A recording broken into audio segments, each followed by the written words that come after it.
Hello मेरे प्यारे बच्चों, कैसे हैं आप सब। उम्मीद है आप लोग अच्छे होंगे। तो बच्चों, आज इस वीडियो में आप लोग को बताने वाले हैं क्लास 10th के साइंस में जो आपके केमिस्ट्री सब्जेक्ट आते हैं और उनके अंदर जो डोवेराइनर के ट्रिक होते हैं उनको आज हम लोग समझने वाले हैं।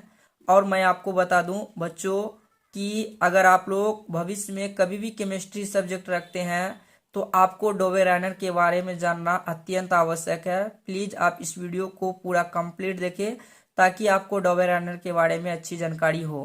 और मैं आपको बता दूं कि वीडियो में जो इतना किची किची देख रहे हैं, तो इससे पहले जो है हम एक वीडियो अपलोड कर रहे थे, परंतु वो वीडियो किसी कारणवश कट गई थी, जिसके कारण से मुझे ये दोबारा वीडियो अपलोड करना पड़ रहा, शूट कर रहे हैं।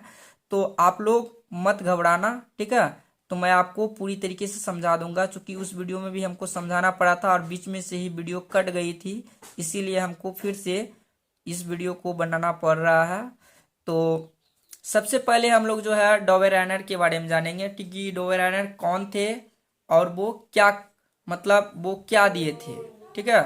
सबसे पहले हम लोग डोवेराइनर के बारे में जानते हैं। तो बच्चों, मैं आपको बता दूं कि डोवेराइनर जो है एक साइंटिस्ट थे, ठीक है। डोवेराइनर क्या थे? एक वैज्ञानिक थे।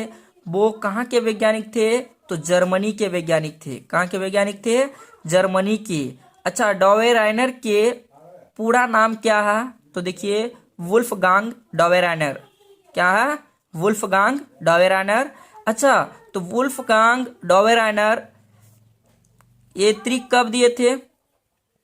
1817 में दिए थे। वुल्फगांग डोवेराइनर त्रिक दिए थे, और वो कब दिए थे? 1817 में दिए थे। 1817 की बात हो रही है, ठीक है। 1817 में मात्र 30 तत्व ज्ञात था। 1817 में मात्र 30 तत्व ज्ञात था। और बच्चों, आज की डेट में अगर हम बात करें तो आज तारीख कितना हो रहा है? 27 तारीख हो रहा है। आज का डेट में जो है ना, लगभग 118 तत्व ज्ञात है। कितने तत्व ज्ञात है? 118 तत्व ज्ञात है। उनके बाद इन्होंने डोवेराइनर का त्रिक दिया। त्रिक क्या होती है मैं आपको बताता हूं। त्रिक का मतलब होता है तीन तीन का समूह, और जिसमें दो गो रहता है तो उसको हम लोग जोड़ा बोलते हैं, जिसमें तीन गो रहता है तो उसको हम लोग समूह बोलते हैं या त्रिक बोलते हैं। तीन तीन का समूह, ओके। तो देखिए, डोवेराइनर ने क्या त्रिक दिया था कि यदि जब तत्वों को उनके बढ़ते हुए परमाणु द्रव्यमान के अनुसार व्यवस्थित किया, तो इस तरीके से जब तत्वों को उनके बढ़ते हुए परमाणु भार के अनुसार व्यवस्थित किया तो उनको तीन तीन तत्व का समूह प्राप्त हुए। और तीन तीन तत्व का समूह प्राप्त होना ही क्या कहलाता है? डोवेराइनर का त्रिक कहलाता है, ठीक है। तो देखिए, ये त्रिक किसने दिया था? डोवेराइनर ने दिया था, ठीक। इसीलिए इसको हम लोग डोवेराइनर के त्रिक कहेंगे। तो याद हो जाना चाहिए आपको कि जब तत्वों को उनके परमाणु भार के अनुसार व्यवस्थित किया तो उनको तीन तीन तत्वों का समूह प्राप्त हुए। और तीन तीन तत्वों का समूह प्राप्त होना ही क्या कहलाता है? डोवेराइनर के त्रिक कहलाता है, ठीक है। आपको एग्जाम में किस तरीके से लिखना है वो भी हम लोग यहाँ पर समझेंगे। ये आप देख सकते हैं हमारा लिखा हुआ, लेकिन आपको समझना जरूरी है, इसलिए आप लोग समझ लीजिए, ठीक है। इससे एक एक नंबर का प्रश्न भी पूछा जाता है। आपको पूछेंगे कि बताइए वुल्फगांग डोवेराइनर कौन सा त्रिक दिए थे, तो बोलना है कि डोवेराइनर के त्रिक दिए थे। वुल्फगांग डोवेराइनर कौन सा त्रिक दिए थे, तो बोलना है डोवेराइनर के त्रिक दिए थे। कब दिए थे? 1817 में दिए थे। 1817 में कितने तत्व ज्ञात था? मात्र 30 तत्व ज्ञात था। कितना था? 30 तत्व ज्ञात था। अच्छा, वो कहाँ के वैज्ञानिक थे? तो जर्मनी के वैज्ञानिक थे। और आज का डेट में लगभग कितने तत्व ज्ञात है? तो 118 तत्व ज्ञात है, ठीक है। तो देखिए, तीन तीन तत्व का वो समूह बना दिए थे। और टोटल तत्व कितने थे? 30। 30 तीन तिया 9 तत्व अगर निकल जाता है, 21 तत्व भी तो उनके पास रहता है। 9 तत्व का मान लो कि वो त्रिक बना दिए, फिर भी तो 21 तत्व रहा। फिर 21 तत्व को वो जो है त्रिक में शामिल नहीं कर पाए, यही उसकी सबसे बड़ी कमियां थी, यही सबसे बड़ी उसकी सीमाएं थी, ठीक है। उनके बाद आया था कौन सा वैज्ञानिक आया था? उनके बाद आया था न्यूलैंड ने आया था। कौन आया था? न्यूलैंड। और न्यूलैंड भी एक नियम दिया था जिनका नाम है एस्टेक नियम। बच्चों इसके बारे में अगर आप जानना चाहते हैं, न्यूलैंड के बारे में अगर जानना चाहते हैं तो ज़रूर आप हमें कमेंट करके बताना कि सर न्यूलैंड के बारे में भी एक पर्टिकुलर वीडियो दे दीजिए, उनके बारे में भी हम लोग जानना चाहते हैं। तो ज़रूर मैं आप लोग को प्रोवाइड करूंगा और उनके बारे में ज़रूर बताऊंगा।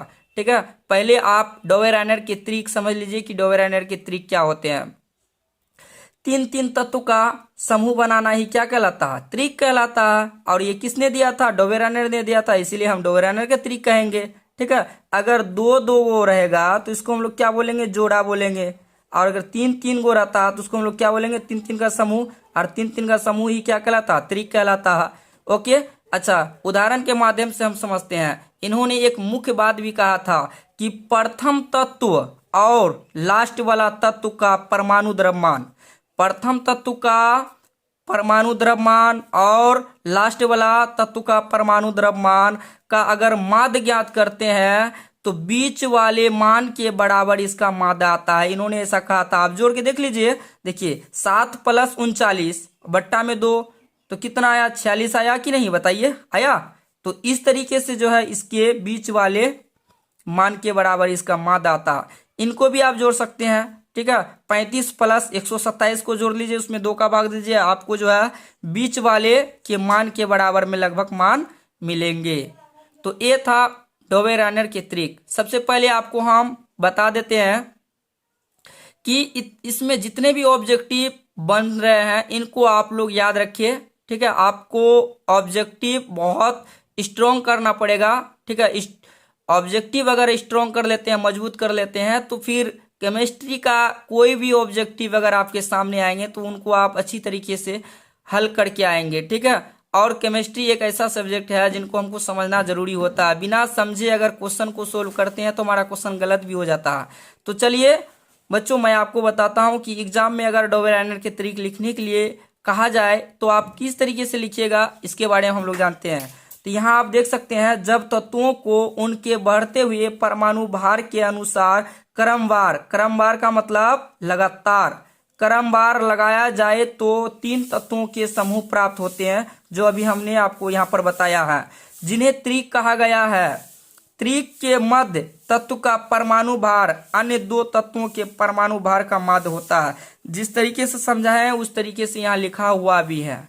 ठीक है, तो आपको मैं इस वीडियो में एक बार रिवीजन करवा देता हूँ कि बताइए बच्चों, बिना देखे आपको बताना ईमानदारी के साथ। सबसे पहले बताइए कि डोवेरानर के पूरा नाम क्या है? बिना देखे आपको बताना है डोवेरानर के पूरा नाम क्या है। तो क्या बोलिएगा आप लोग? वुल्फगांग डोवेरानर। उम्मीद है कि आप लोग जरूर बोले होंगे।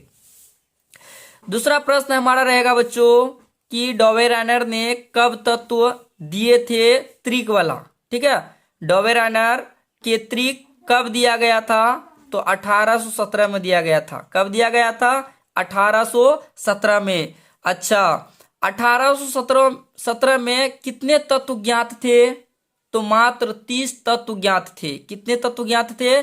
मात्र 30 तत्व ज्ञात थे। और वुल्फगांग डोवेरानर कहाँ के साइंटिस्ट थे, कहाँ के वैज्ञानिक थे? ये आपके जर्मनी के वैज्ञानिक थे। अच्छा, उन्होंने क्या कहा था कि जब तत्वों को उनके बढ़ते हुए परमाणु भार के अनुसार व्यवस्थित किया जाए तो उनके 3 तत्वों का समूह प्राप्त होते हैं। इन्होंने ऐसा कहा था। और मुख्य बात ये भी बोला था कि प्रथम तत्व का द्रव्यमान और अंतिम तत्व का द्रव्यमान का माध्य ज्ञात करते हैं तो बीच वाले मान के बराबर इनका माध्य आता है। डोवेरानर ने ऐसा कहा था। ठीक है, तो इस तरीके से आपको डोवेरानर के त्रिक समझना है। उनके बाद आपको जो है फिर कोई दिक्कत नहीं होगी। और मैं आपको बता दूं कि ये वीडियो आप लोग को अगर अच्छी लगी हो, थोड़ा सा भी अगर अच्छा लगा हो, तो जरूर आप लोग हमें कमेंट कीजिए। आपकी कमेंट हमारे लिए काफी महत्वपूर्ण है। प्लीज आप लोग कमेंट करना ना भूले। ठीक है, अगर आप लोग अष्टक नियम के बारे में जानना चाहते हैं जो कि न्यूलैंड ने दिया था, न्यूलैंड कहाँ के वैज्ञानिक थे और कब ये नियम दिए थे, इनके बारे में पूरी जानकारी लेना चाहते हैं तो जरूर आप लोग हमें कमेंट करके बताना। तो इसी के साथ हम इस वीडियो को समाप्त करते हैं। मिलते हैं एक नई वीडियो और नई टॉपिक के साथ, तब तक के लिए थैंक यू।